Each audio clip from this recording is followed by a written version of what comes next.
गर्मियों के दिन थे और गर्मियों की छुट्टियां भी चल रही थी। राहुल, ज्योति एक शाम दोनों अपने घर के बाहर खेल रहे थे। तभी उनकी मम्मी, और राहुल, ज्योति जरा इधर आओ जल्दी से। तभी राहुल और ज्योति अपने घर को चले आए। जैसे ही राहुल ज्योति घर के अंदर आए और अपनी मम्मी को मुस्कुराते हुए देखकर, क्या बात है मम्मी, आप इतना मुस्कुरा क्यों रही हो? बात ही कुछ ऐसी है, तुम्हारी नानी का कॉल आया था, आज उन्होंने हमें बुलाया है, कल को हम सब नाना नानी के घर जा रहे हैं। फिर ये सुनकर तो राहुल ज्योति की खुशी आसमान छू गई।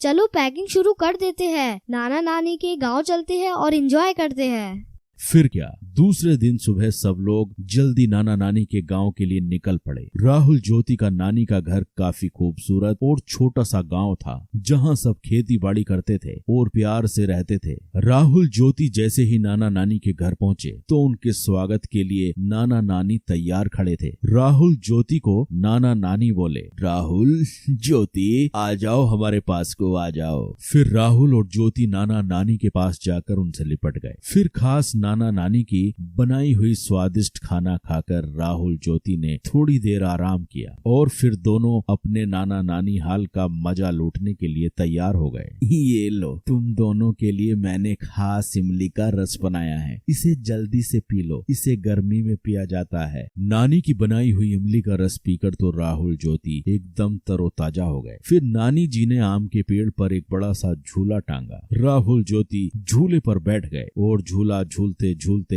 हवा में बातें करने लग गए और फिर नाना जी के साथ घूमने चले गए। और फिर रात हो गई। फिर राहुल ज्योति नानी जी के साथ रात के खाने के लिए फिर घूमकर घर लौट आए। नानी जी, मैं आपके हाथों से खाऊंगा। नानी, मुझे भी खिलाओ ना। ये सुनकर नानी जी हंसने लगी। ठीक है, मैं तुम दोनों को अपने हाथों से खिलाती हूँ। फिर क्या, राहुल ज्योति ने नानी के हाथ से पेट भर कर खाना खाया और खाना खाने के बाद सब लोग सोने की तैयारी करने लगे। और फिर राहुल ज्योति को गर्मी महसूस होने लगी। नानी जी, घर के अंदर कितनी गर्मी महसूस हो रही है, पंखा भी गर्म हवा फेंक रहा है, आपके घर में एसी भी नहीं है। हमें तो एसी की आदत है, अब तो हमें रात भर नींद नहीं आएगी। यह सुनकर नाना नानी के साथ सब लोग हंसने लगे। यह देखकर राहुल और ज्योति ज्यादा कंफ्यूज हो गए।